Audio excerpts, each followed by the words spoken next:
TDR Conference 2016 Prophecies. The reality is, my brothers and sisters, I know today there is a huge debate about music. I want to mention again, we spoke about logic a little bit earlier. We know from a religious perspective, the ruling. Let's speak about from a logical perspective. Wallahi, now I have done my own little research with non-Muslims.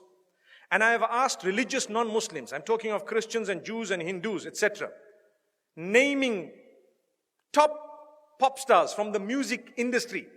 Would you allow your children to listen to this person? Never. Would you allow them this? Never. Would you allow them that? Never. Why? It's dirty, it's immoral, it's filthy, it's degrading, and it's unacceptable. Not in my home. But you're a Christian, I know, not allowed. But you're a Jew, not allowed in my home. But you're a Hindu, never, not with my children. Why? Because the industry is dirty. That's what it is. So people argue, no, there is maybe perhaps, I do agree.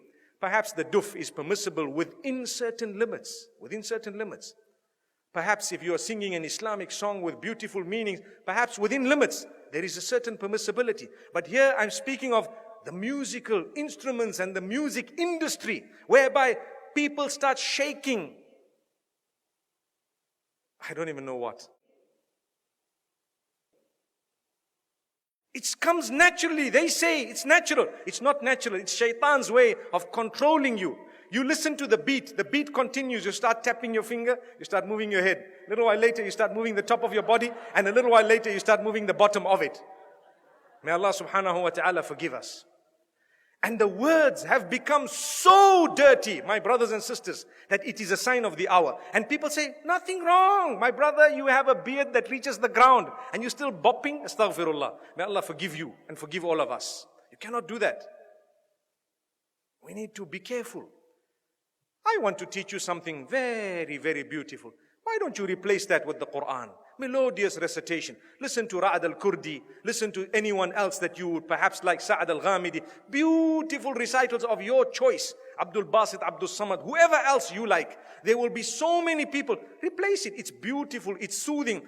Go onto YouTube and check how the non-Muslims reacted to a survey or a little test, an experiment that was done where they were told to listen to this Quran without knowing it's the Quran and comment about it. Wallahi, now in Europe, the test was done recently and a lot of them say, it's so calm, it's so cool, it's so soothing. I feel spiritual. Go and listen to the answers. It's there live for everyone to see.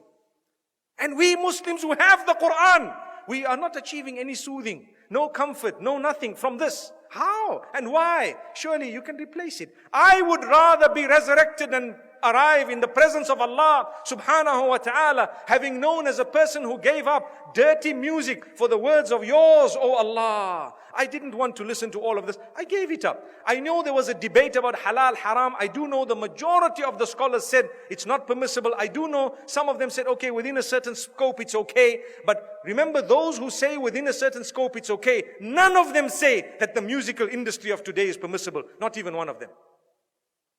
Remember that. I would rather come in front of Allah and be resurrected as a person who just substituted all of this for the Quran. Allahu Akbar. Donate now. Go to thedailyreminder.org/donate.